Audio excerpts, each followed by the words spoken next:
konesaleihin, niin sillähän me tehtiin laskentaklusteri, eikö niin? Me tehtiin resurssipuuli, looginen resurssipuuli, jolla me hoidetaan tämä laskenta. Eli me voitiin ikään kuin ajatuksellisesti luopua fyysisistä palveluista. Siitä on kysymys. No nyt meidän pitää tehdä sitten kaikille tuolle muullekin ikään kuin sama juttu, ja aloitetaan vaikka tallennuksesta. Jotta me voidaan automatisoida tallennusta, niin meidän täytyy pystyä tuotteistamaan meidän tallennuskapasiteetti. Se pitää olla tuote, sillä pitää olla palvelutaso, ja sitä pitää tarjota vakiolla tavalla jonkun säännöstön mukaisesti niille palveluille, joita me halutaan pyörittää. Muuten me ei voida automatisoida sitä, vaan me tarvitaan asiantuntijoita. Ja tähän meillä pitää olla sopivat työkalut. Meidän pitää pystyä tekemään sama verkotukselle ja tietoturvalle. Ei se voi olla niin, että me hidastetaan jonkun palvelun käyttöönottoa tunnilla sen takia, että jonkun täytyy oikeasti auditoida se, että onko tuossa kloonatussa virtuaalikoneessa, onko siinä oikeasti haitakkeiden esto-ohjelman uusin moottoriversio. Ja onkohan se antivirustietomanta nyt aina tasalla. Ja onkohan tämä nyt oikeassa VLANissa. Ei se pidä mennä niin. Se pitää aina mennä oikein automaattisesti. Se, miten asioita verkotetaan, se, miten asioita turvataan, se pitää tuotteistaa. Ja sen jälkeen voidaan automatisoida tehokkaasti. Jos me siirrytään kohti semmoista maailmaa, jossa se meidän tavoiteaika palveluinstanssin luomiselle on tämä, tai se 3 minuuttia, tai jotain, niin se aiheuttaa meille aika mielenkiintoisen ongelman. Nimittäin aikaisemmin meidän hallinta ja valvonta on perustunut siihen, että me tunnetaan ne meidän palvelut varsin hyvin, varsin intiimisti. Me tiedetään jostain palvelusta, mikä sille on normaali. Jos mä pyöritän infraa jonkun ERPin alla, mä tiedän, koska se ERPi joiltain osin alkaa tekemään jotain housekeepingia tai eräajoa tai raporttia tai jotain muuta semmoista. Ja mä tiedän, että on ihan ok, että infrastruktuuri, levyt ja verkot ja CPUt ja muut tekee hirveästi töitä silloin. Silloin se on ok, että CPU-kuorma on 100, koska se vaan tarkoittaa sitä, että nyt se tekee täysillä töitä ja ne raportit tulee valmiiksi aikaisemmin. Hälytä silloin, kun se ei ole 100 se CPU-kuorma, perjantaina 21.35–22.40 esimerkiksi. Tämän tason asioita meidän on täytynyt tietää ja mennä kertomaan meidän valvontajärjestelmälle, että tuolloin CPU pitää olla 100 pinnaa, hälytä jos ei ole, ja tuolloin CPU ei saa olla yli 80 pinnaa, koska silloin meidän reaaliaikainen suorituskyky ja transaktiot halvaa. Mutta miten tämä sopii yhteen? Ei se sovi. Jos me halutaan siirtyä kohti tätä, niin ne kaverit, jotka huolehtii ydinvoimalasta, niiden täytyy pystyä tuottamaan, todentamaan ja osoittamaan palvelutasoa sille niiden ympäristölle, sille ydinvoimalalle, vaikka ne ei tiedä niistä sovelluksista tuon taivaallista. Ne ei tiedä, mikä se on, ne ei tiedä, miten sitä käytetään, mihin sitä käytetään ja mikä sille on normaali. Meidän täytyy pystyä tekemään valvontaa uudella tavalla ja hallintaa uudella tavalla. Meidän täytyy pystyä tuotteistamaan ja automatisoimaan myöskin se aspekti siitä meidän IT-toiminnasta. Me tarvitaan siis uuden tyyppinen hallintaparadigma, jotta me voidaan tämmöisestä ympäristöstä huolehtia. Ja se tarkoittaa sitä, että kun mä sanoin, että hallintaa automatisoidaan, se tarkoittaa sitä, että me voidaan osa siitä porukasta, joka noissa siiloissa on istunut, siirtää tekemään semmoisia töitä, joilla on merkitystä. Ja ne työt liittyy siihen, että mitä sillä pilvellä tehdään, mihin me sitä käytetään. Miten me otetaan kaikki hyöty irti siitä, että meillä on joustavampi infrastruktuuri. Se ei tarkoita sitä, että niistä siiloista puolet saa kenkää. Voidaan se tarkoittaa sitäkin, mutta se on kyllä hyvin lyhytnäköistä. Päinvastoin, se osaaminen pitää kohdistaa uudestaan. Ja järkevä tietohallintojohtaja se kyllä juuri nimenomaan niin tekee.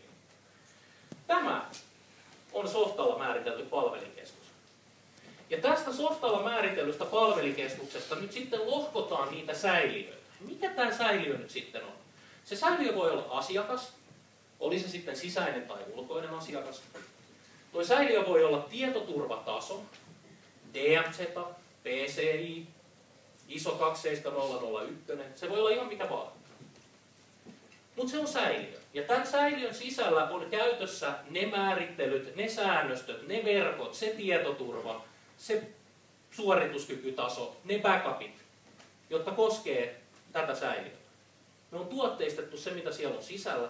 Ja kaikki ne konesalipalvelut, jotka tätä tuotteistusta tukee, jotka tämän tuotteistuksen mukaan on rakennettu, ne periytyy näille säiliöön provisioitaville virtualisoiduille palveluille. Ja me päästään siihen 3 minuutin tavoiteaikaan. Siitä on tässä isossa hommassa kysymys. Kysyttävää tähän mennessä. Onpa hiljasta sanottiin. Ei mitään kysyttävää. No, minähän jatkan. Tämä kuulostaa aika maailmaa syleilevältä tavoitteelta, ja niinhän se onkin. Ja niin sen pitääkin olla. Niin kuin me tuossa alussa katsottiin, niin IT on siis perustavalla tavalla tällä hetkellä rikki. Ja jos ei me olla niin rohkeita, että me uskalletaan käydä niihin vanhanaikaisiksi ja liian joustamattomiksi käyneisiin rakenteisiin kiinni, niin me ei ikinä päästä siitä ulos. Silloin meille jää 2 vaihtoehtoa. Joko pilvi tai ei. Joko me hylätään se, mikä meillä on, heitetään se pois ja ostetaan se ulkoa. Mutta jos me kehitetään eteenpäin sitä, mitä meillä jo on, viisaasti, niin silloin kaikki se, mitä jää siihen väliin, on myöskin mahdollista. Ja sen takia mä haluan näyttää tämän pilven rakennuspalikan tämmöisenä, voisiko sanoa pyramiditornina, ja vaikka tähän tulee kovasti taukaa, niin sitten lopussa, sateenkaaren lopussa on sitten semmoinen pata kultaa, jota kannattaa odottaa. Meillä on pohjalla virtuaalinen infrastruktuuri. Oikeastaan missä tahansa pilvipalvelussa. Ilman sitä ei oikein pilveä voi olla. Ja nythän se tilanne on se, että VMware vSphere-tuote on kohtuullisen laajalle levinnyt. Ei siinä mitään. Se on käytössä yli puolella maailmasta, jos näin voisi sanoa. Ja sen virtuaalisen infrastruktuurin ansiot on tietysti merkittävät. Kaikki me tunnetaan, ja ne ei tänään ole itse asiassa oikein keskustelun pääosassakaan.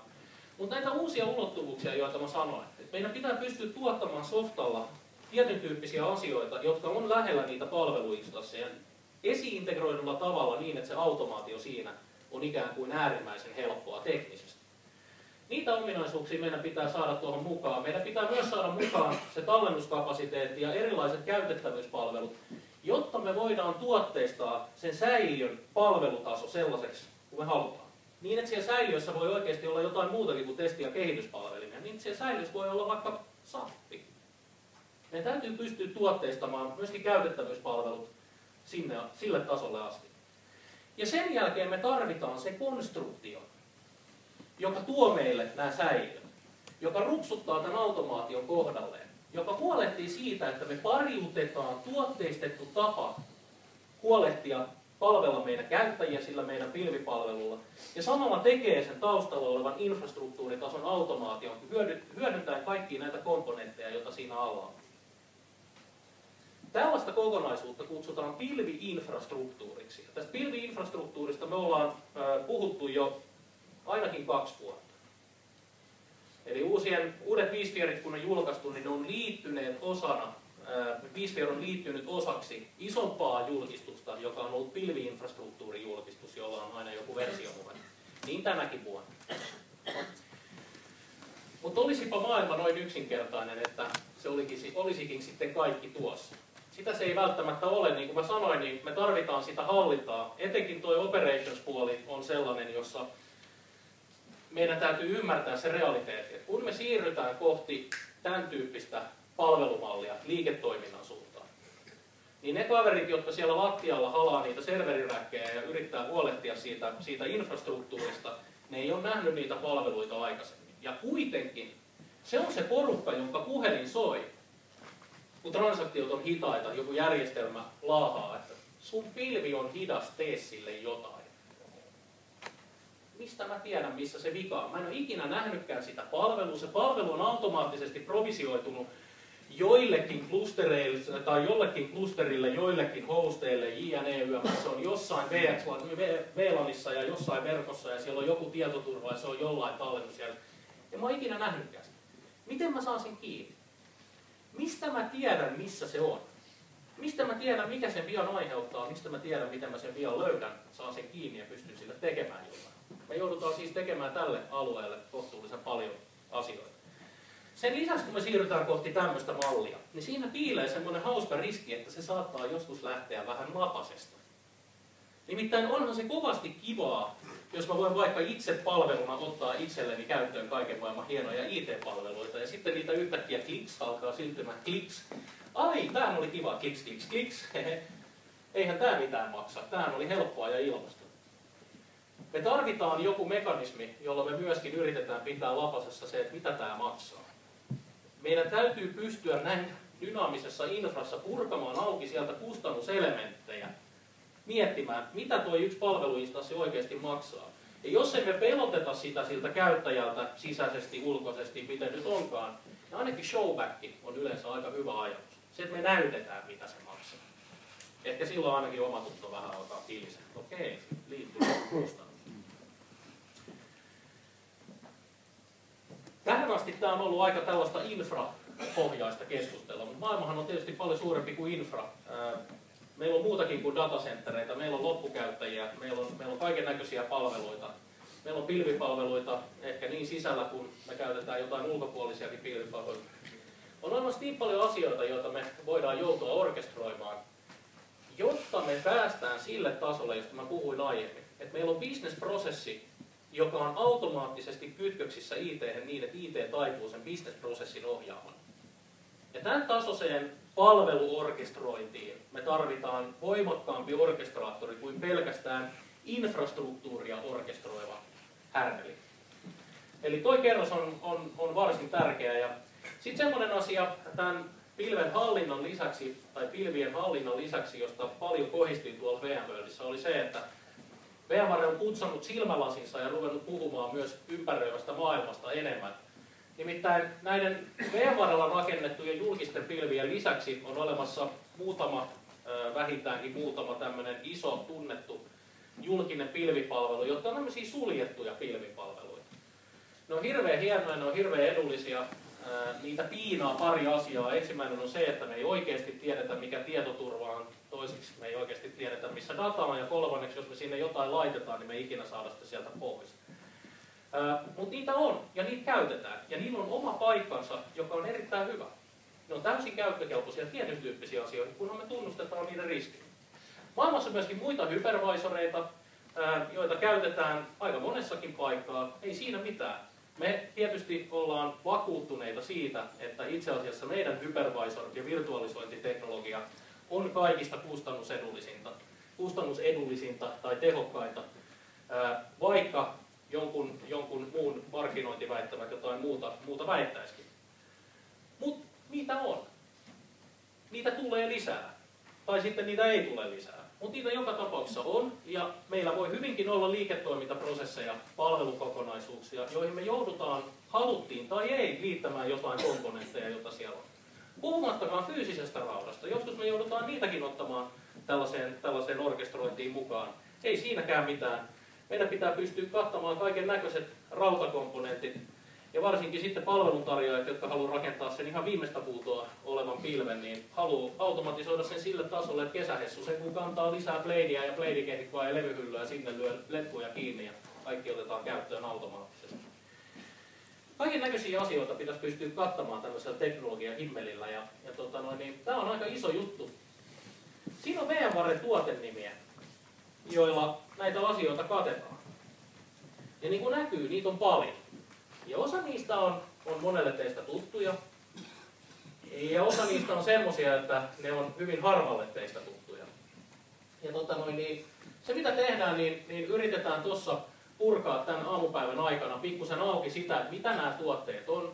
Me käydään läpi niitä varsin lyhyesti, koska meillä ei aika riitä läheskään semmoiseen ominaisuusräppiin, mitä jokainen tuote olisi erikseen ansunut. Mä yritän vähän kuvailla, mitä ne tekee. Tämä siis näyttää kovin monimutkaiselta. Tässä on se juttu, mistä tuolla VMworldissa kohdistiin oikein paljon, nimittäin VMware on paketoinut nämä valmiiksi. Ja tämä on muutakin kuin lisenssipaketointi. Tämä on nimittäin myöskin teknistä integraatiota. vCloud Suite oli se, mistä Amerikan VMworldin aikana oli kaikista suurin kohin. vCloud Suite on tapa lähestyä sitä työtä, sitä työsarkaa, sitä roadmappia, joka meillä pitäisi olla siinä, että meillä on jo VMware. Maailma ei ole valmis. Miten mä käyttäisin sitä mun virtualisoitua alustaa hyväkseni niin, että mä pääsisin lähemmäs tätä? Koska se alusta, se vSphere, on hyvä alusta. Siinä on paljon sellaisia ominaisuuksia, joita tämän toteutuminen tarvitsee, joita sä et löydä muista hypervisoreista. Kaikki ne palvelutasojen määrittely ja varmistamis- ja automaattisen toteuttamisen ominaisuudet, kaikki ne asiat, mitä me on rakennettu vSphereen sisään, nehän nimenomaan perustuu siihen, että me pystytään luottamaan siihen, että kun me tehtiin tuotteistus sitä meidän pilveä varten, että tässä on tämmöisen säiliö, tällainen palvelutaso, niin se myöskin toteutuu siellä alhaalla. Muissa hypervisoreissa ei ole tämmöisiä ominaisuuksia. Sen takia ne on siellä. Ne ei ole siellä vaan sen takia, että ne on cooleja. Sen takia, että ne on featureita, että me saadaan rasti ruutuun ominaisuusvertailussa. Vaan ne on aidosti sitä tuotteistusta varten. Sitä, että me voidaan todeta, että tämä on määritelty näin, se toteutuu. Ja mun ei tarvitse ikinä koskea sitä. Okei. vCloud Suite on siis tällainen paketointi, jolla mä pääsen sille matkalle, että mä rupean kehittämään siitä mun virtualisoidusta ympäristöstä entistä jouheempaa, notkeampaa, automatisoidumpaa ja tietoturvallisempaa. Ja vCloud Suitesta on olemassa 3 tämmöistä lisensointiporrasta, ja niin kuin näkyy, aina portaan siirtyessä tuonne kohti oikeaa reunaa, niin ominaisuuspaletti kasvaa. Ja nämä on yritetty räätälöidä sillä tavalla, että riippuen siitä, minkälaisen toiminnallisuustason ja automaatiotason ja hallittavuustason sä sun pilveen tarvitset, niin sen mukaan sä valitset noista 3 sen sinulle oikein juttu. Jo tämä ensimmäinen versio, eli vCloud Suite Standard, mä tiedän, että tässä on kauheasti pientä tekstiä ja voi näkyä vähän heikosti sinne taakse, mutta jo tämä ensimmäinen versio tarjoaa sen, mistä tuossa äsken puhuttiin.